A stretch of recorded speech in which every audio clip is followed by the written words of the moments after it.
Hi, I'm a guy with plants, my name's Lockie, and welcome back to my channel. Now, in today's video, I have another little showcase for you guys, just a few plants though, because I was walking around and noting down all the plants that could be categorized the way that I've done this video, and I have a lot. I'm gonna have to break it up into maybe a series even, so if this video goes alright, then let me know, maybe we can see a part 2, but in today's video, we are going to go through some plants that I have gotten off little old ladies. Yeah, so we all know our own nurseries, garden centers. I personally visit my favorite one that much that the owner's face lights up every time I walk in, like, oh my God, this guy's gonna spend so much money. But sometimes there's a lot of other places that you can find plants, and I definitely think that, you know, with houseplants becoming more and more of a trendy item, you are seeing them pop up in places that you wouldn't expect, and I guess as well in places that they've always been. The topic of today's video is really just to showcase the amount of different plants and, you know, interesting plants that you can find in the gardens or in the collections of older people. I'm a support worker, so I am naturally advantaged in this domain because I work with old people just a lot of the time, and you know, it's like having inside access into their gardens and their collections, and a lot of the time, you know, they're very happy for you to just say, look, would you mind if I take 750 cuttings off your heartleaf philodendron?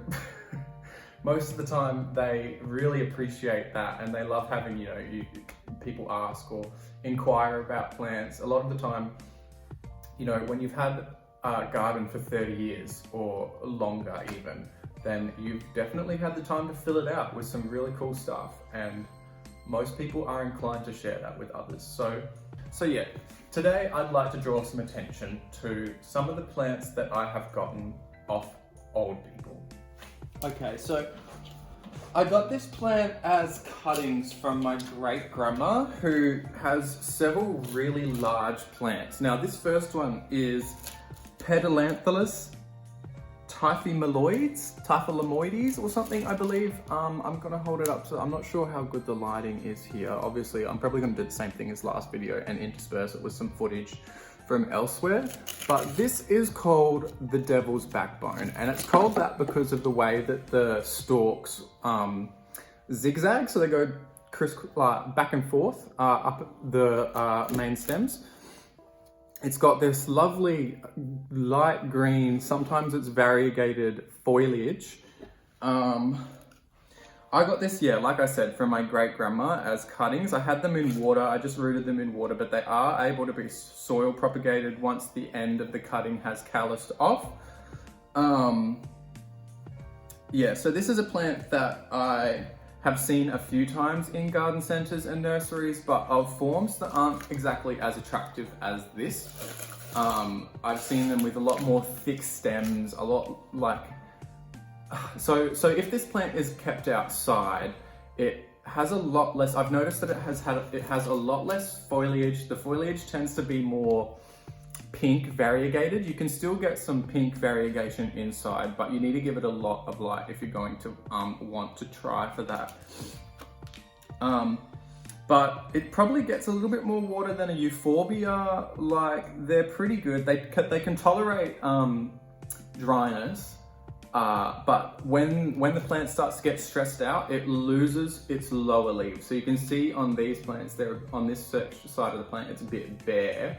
The first thing they tend to do is just to go yellow and fall off. And that's not a sign that the plant is in any danger. It's just a sign that, you know, it's a bit thirsty. Because that's just one of the mechanisms it will use to stay alive, by dropping leaves, using less water over time. One thing that I would mention is it does have milky sap, so be careful when you are taking cuttings of this one, but I'm not sure if it's latex sap or not, so if you have an allergy, just be careful, maybe do your own research.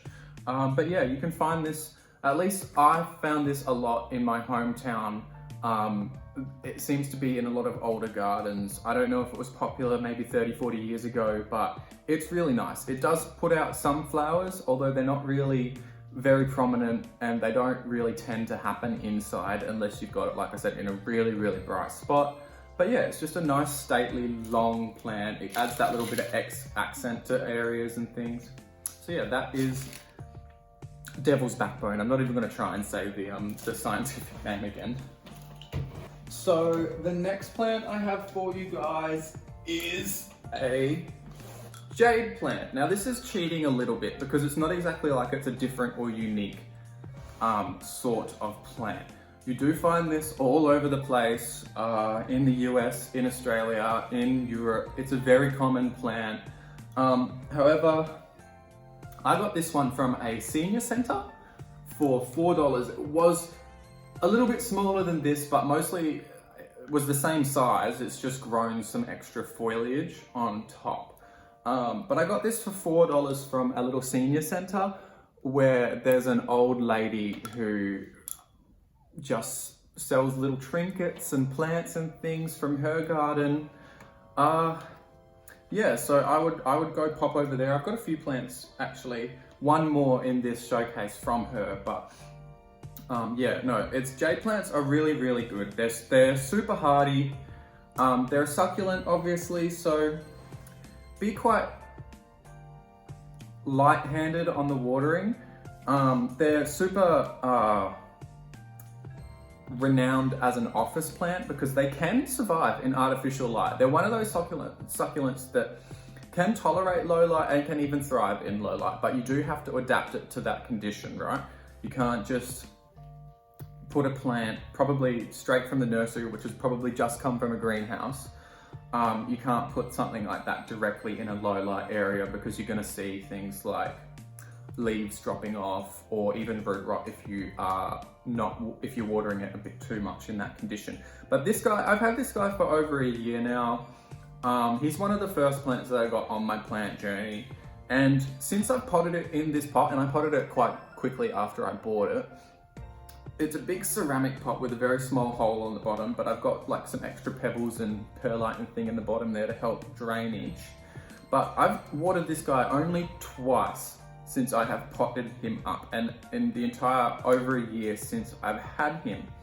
A trick for succulents that I always tell people who are beginning or just in general is if you're not sure if your succulent needs a water, don't water it, because succulents can last for a really, really long time. They can last for months and they will grow without water. They last for a really long time without water, but if you water it, once too much, that's all it needs to just completely melt and have leaves fall off and potentially just get that much root rot that the whole plant just tips over. You probably see all these like hanging things, but I'm a big proponent of putting decorations on your pots and your plants. I just feel like it adds that little bit extra vibe. With this plant in particular, I am treating it like a plant that I'm training, so I'm taking off the new growth that grows on the stems and stalks here, because I want it to look a little bonsai-y.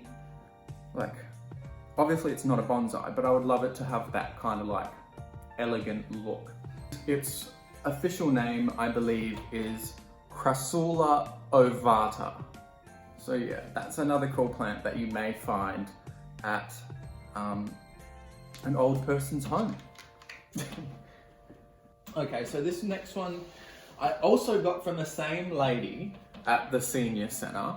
It is Euphorbia Millie, or also called Crown of Thorns. It is a euphorbia, obviously, but it's just got this really interesting spiny stem, and it's got those overline leaves all along the stem. I just really like it for just the difference. Like, to me, this seems like a really out there plant. Like, it's definitely not something that I've seen heaps of. It's more like a, yeah, I wouldn't even know what to call this, whether to call it like an old world plant or a,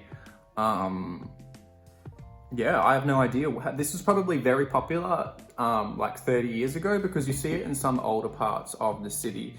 as well as just older gardens, older homes in general. I have actually recently seen some of these, not of this variety, this is a yellow one. So they do put out flowers year round, which, yeah, they are not the most prettiest flower at all, but like whenever a plant of mine grows flowers, it's like, wow, I really appreciate you, you know? They come out in these little bunches. They're quite delicate looking, but this one's a yellow one with more, the leaves are a little bit more greeny, limey colored. It's definitely an old lady plant. I see it with a lot. This is a different variety. This is one I got from cuttings from another old lady that I work with. This is a red Crown of Thorns. So the leaves are a lot bigger. The stems, I don't know if you can see in this light, but the stems on the stalks, on the spines are red, which I think is like really cool and spectacular. I just think that this plant says, do not touch me, do not come near me, just water me a lot, because actually I've noticed these are quite thirsty. At least, I know these are both in quite small, porous pots, but I feel like I've had to water them a lot more than what I would think for euphorbias. Every time I check them, they're dry, and I check them fairly frequently because I've learned to. But yeah, they're very simple to grow. You could just break it off the actual main plant or cut it off the main plant, let it scar over and put it directly into soil. It's super easy to do that. And one thing I would mention is I do know that these guys have latex sap for sure. So if you have an allergy to latex or anything like that, probably avoid. Just be careful when you're taking these cuttings as well, because the sap is an irritant. So wear gloves or wash your hands carefully afterwards. But yeah, so that's Euphorbia Millie. So this next one is one of my favorites and probably one that most of you guys have heard of. It's a bit of a trendy plant at the moment. It's really big, so it's going to be hard to get this whole thing in frame.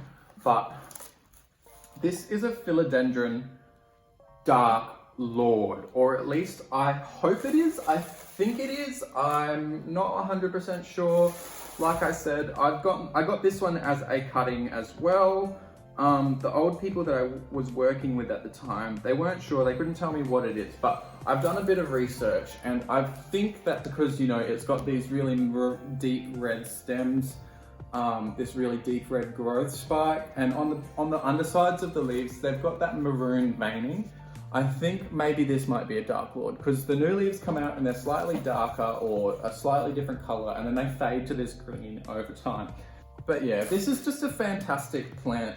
It's not really a slow grower. I've noticed that it's grown quite quickly since I've had it here.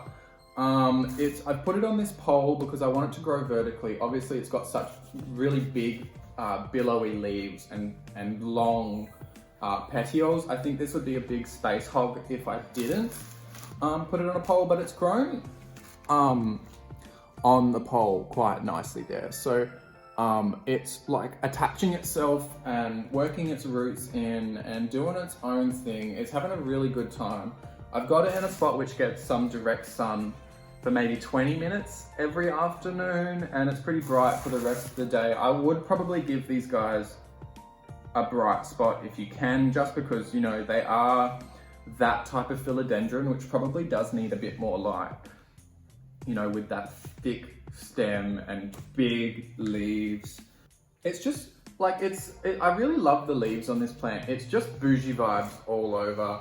I think, you know, I can definitely understand why this is so trendy lately. Like, it's just, yeah, bougie, like I said. I let him get dry before I watered him because, you know, I don't want to lose any of these leaves to overwatering. So I definitely do give it the lighter end of the watering spectrum. But it's in a really big pot, so it takes quite a while to dry out. But yeah, so that is Philodendron Dark Lord. And if it's not, someone can fact check me in the comments, because I'm pretty sure it's Dark Lord. I mean, I could be wrong and I'd love to be corrected. So yeah, just let me know. The final plant I have for you guys today is a really funky one, which has a couple lovely features. Let me just check its name. Pelargonium Gravelands, I believe. I got this off my great-grandma as well. I'll hold the leaf up to the camera there. I really hope it focuses. Oh, excuse me. I really hope it focuses. You can see that the leaves have those really deep incisions and like they have such an interesting form. They've got fuzzy little hairs on them as well. So that's another extra thing that adds to the kind of like snowflake appearance because like obviously you can see from the shape why that reminds me of a snowflake, but also the little hairs on it add to that like crystalline appearance. But my great-grandma told me that this was a geranium when I got it off her, and I don't believe her anymore. I don't think it's a geranium, but it's in that family.